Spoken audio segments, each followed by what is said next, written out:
is a David Irving, who's also already getting tossed for other teams, and also a DeMarcus Lawrence, which they already made that decision already. Yes. But I think the offensive line is more important because like they always get more defensive linemen. But when you have a quarterback that you have coming from his second season with all the things that he has not done, offensive line intact. So yes, pay that man how much, whatever that he needs. All right, and in line with that, he also recommends that you restructure Travis Frederick's deal. You can turn some of that money into a signing bonus, saving you about $7.5 million. As you said, they already franchised DeMarcus Lawrence. I do want to speak on that too. That's 14.5 sacks last year, 26 quarterback knockdowns in 2017. Mm-hmm. It looks like the going rate on a franchise defensive lineman, or defensive end, is about $17 million. I think we're all in agreement on that. Chris, care to expand on franchising DeMarcus Lawrence? Well, you have no choice because the problem is this. In 2 years, you're going to have to figure out how you're going to have to pay number 21 and number 4. If number 4 is your future quarterback. You also get some money off the books with Romo coming off, I think, after next year. And then you get Dez maybe going on a pay cut per se. Yeah, you got a lot of things to figure out. This is the bad thing of having an actual good team or actually good young players. You got to make decisions. And for me personally, I just think that you want to bring back DeMarcus and Zach, but if you have to pick between the two, you obviously want Zach. DeMarcus's big thing is going to be this. He has 1 year of dominant play and a lot of injuries. And if I'm the Cowboys, I don't match any offer. I'll take the picks. Look, if the team wants him that bad and they want to pay him $20 million a year, take it. Look, there's plenty of these defensive ends out there that are going for cheap. We just saw Robert Quinn get traded. We've seen some guys get traded that are going to make lesser money than him. The problem with DeMarcus is Olivier Vernon. And what happened a year ago was Olivier Vernon got paid almost $15, $20 million a year for like 7 sacks in the season. And everybody all of a sudden now, that's your market. So you go off of market value. If I'm Dallas, like I said, Zach Martin comes priority. You got to see where Tyron Smith is at, too, because that's a scary situation with his back, him being one of the highest paid left tackles.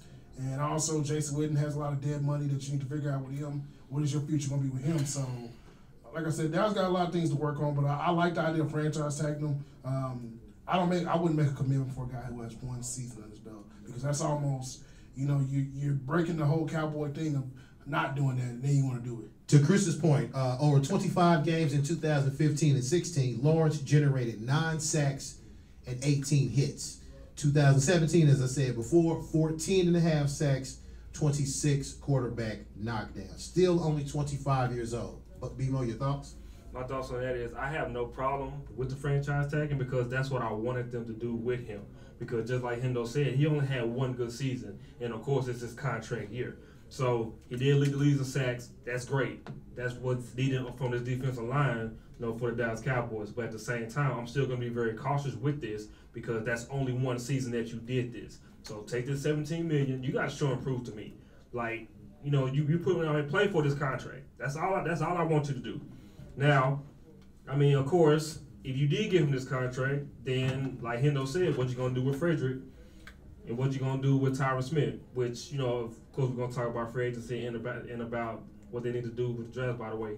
Take the pick. You have, I think, 4 or 5 picks also this offseason for the draft. So I don't have a problem with the franchise tag. I would have did the same thing. Him being mad on social media about it, go ahead and huff and puff all you want. But like you said, there's plenty of defensive linemen out here that are young. You're 25, that's good.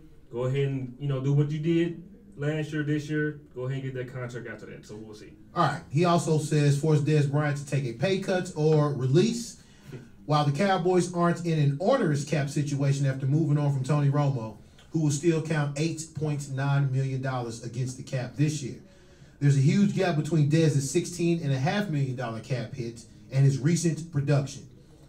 You can blame injuries for middling seasons in 2015 and 2016. He played all 16 games to this season and was not able to consistently change games. His numbers were similar to Jermaine Kearse. Jermaine Kearse. My bad. Whoa, I'm old. Jermaine Kearse, 65 catches. Dez had 66. 69. Okay. 838 yards and 6 touchdowns for Dez. 810 yards and 5 touchdowns for Jermaine Kearse. They missed a game either. You know, the Cowboys can't restructure the 5 years and $70 million they gave him after the 2015 season, only because it has 2 years left. They could save $8.5 million by releasing him, but it makes sense to cut his $12.5 million base salary in half and allow Dez to make that back via incentives. BMO, your thoughts on that? My thoughts on Dez is, like, with the last 3 seasons that he has had, you know, judging from the contract extension that he has got, of course he hasn't played up to that, you know, to that capability. Now also there is some blame this season on a certain quarterback that was behind center, which, you know, it seems like the coach didn't really have a plan B for him, you know, once the offensive line started getting hurt and, you know, Zeke started getting that suspension. So it was like back and forth with him. So you kind of forcing that quarterback to make, you know, throws, like so many throws to Dez, which they're not really compatible to have all that chemistry yet. So that's why you see like overthrown throws, underthrown, you know, over his head, behind his hands and things like that. Of course, everybody goes, you know, with the wide receiver unwritten rule, Dave, that if it does hit your hands, you got to catch it. But at the same time, you got to look at a second-year quarterback that's not used to being a pocket passer and passing more than 25 attempts a game. But to each his own, we have seen Dez not getting separation from the corners or not having any kind of breakaway speed because he has had injuries, but just still out there. No, that's no excuse. So it is more on his part as well, as much as a quarterback. But at the same time, I mean, it's his money. If you don't want to take a pay cut, I mean, that's fine. But if you think that this team needs help offensively, which they do, I mean, either take the pay cut or do what I wanted to do in the first place, draft another receiver. At least draft 2 receivers. Because that just let you know, hey, you know, we're getting all this money and stuff like that. You don't want to cooperate?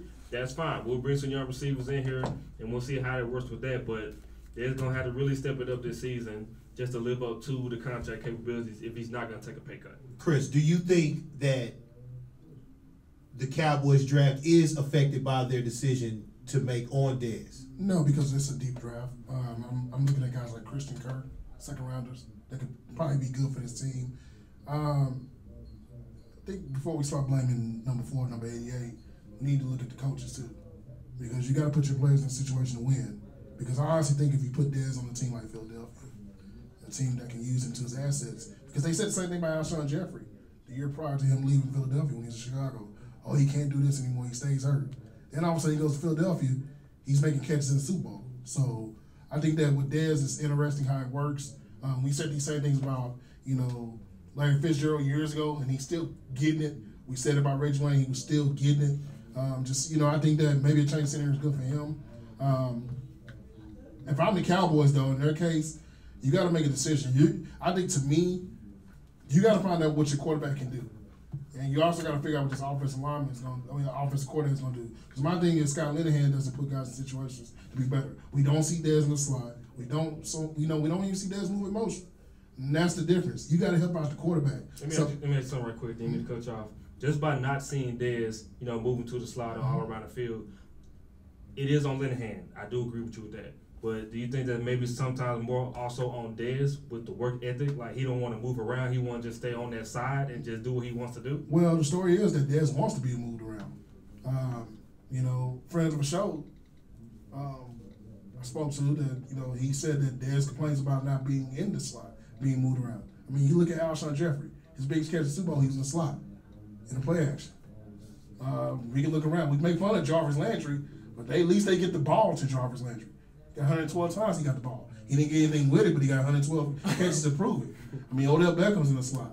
I mean, you can name any receiver in the league, they get put in the slot, they move around. You can't expect the guy just to be outside the whole time, and it's gonna work. Not with his type of play. He's a physical guy. You need him on slants. And yes, there's a lot of Dez plays, like what happened to Dez, he dropped this. But there's a lot of plays that Dez had to improvise for the quarterback, underthrowing, not having the bullet arm that Romo did, because the difference between Romo and Dak was simple. Romo can time the throw to where you're running into the pass, not the pass. You're actually trying to catch the pass. So I think that was one big thing. But to me, at the end of the day, they can do what they want to do. But if you're going to cut Dez, you better have a feasible replacement. And what I mean by feasible, you need to have a veteran on that team. Because if you walk into camp with Terrence Williams fighting for your #1 spot, you ain't winning too many games. Ooh, ew. And Not baby hands. And I just think that at the end of the day, to me, if I'm Dallas, I'm thinking about maybe going to go get a Jarvis Landry to go team up with Dez, because then you're making sure that, look, my question is this: what's the bigger question, the quarterback or the receiver? To me, you got to question the quarterback. And that's when you get more weapons for the quarterback and say, okay, we're going to give you another weapon, another Pro Bowl guy in Jarvis Landry. Here you go. You got Dez, Jarvis, and a healthy Zeke coming back next year. Is he going to be two things? It's your quarterback or it's your coach? Well said. The final one, speaking of positional instability, pick up Byron Jones' 5th-year option and pick a place for him to play. BMO, pick up his 5th-year option, yes or no? Yes. What position would you prefer to see him play? Safety. Safety. Chris, pick up Byron Jones' 5th-year option? Cut. Cut. Okay, so it does not matter what position he plays. All right, Barnwell says, this season was a step backwards for the former first-round pick. Jones's versatility should be an asset, but defensive coordinator Rod Marinelli seemed to get frustrated with Jones' lack of consistency and eventually started taking him out of the lineup for 2016 6th-rounder and friend of the show, Kayvon Frazier, who carved out a bigger role with some big hits as an in-the-box strong safety. Jones was expected to be a project coming out of UConn, but Dallas hasn't helped his development by moving him from corner to safety. It seems pretty clear that Jones isn't a strong safety. He should have the athleticism to play center field as a safety, but the Cowboys don't appear to love Jones in that role. Did we overrate Byron Jones' athleticism real quick? Yes. Byron? Yes. Yes, both. Oh, okay. Yeah. Assuming that the Cowboys keep Xavier Woods in the slot, yes or no? Yes. Yes. And move on from Orlando Scandrick, yes or no? Yes. You have no choice. Okay. Jones could play ahead of Jeff Heath at free safety in 2018 if the Cowboys want to give him a shot there. He also brings up, what about moving him back to corner and keeping him at his old position? New DB coach Chris Richard, who we know from the Seattle Seahawks, had plenty of success working with big physical corners during his time in Seattle, which should help the 6'1", 196-pound Jones. Maybe Jones profiles as a guy who can play in coverage against the division tight ends that include Zach Ertz, Evan Ingram, and Jordan Reed. Byron Jones' future and with the Cowboys should be Staying with the team. staying with the team as a, he said safety, right? As they say, Okay. the only reason I don't want him to move to corner is because of Cheetah Bell Wouzier. Okay. He showed me that he's very, very good at that spot. I mean, they should have made a decision whether to use Byron Jones as safety, which I know as safety he was guarding the tight ends, which that's fine. And he got better as the season went on, but just like Hendo said, he can't get any takeaways. He can't catch any interceptions, and that's the problem. But at the same time, he's versatile, but it's to the point where you got to keep him at one position now. So keep him at safety, either have him and Kayvon Frazier, or have Heath or Byron Jones there.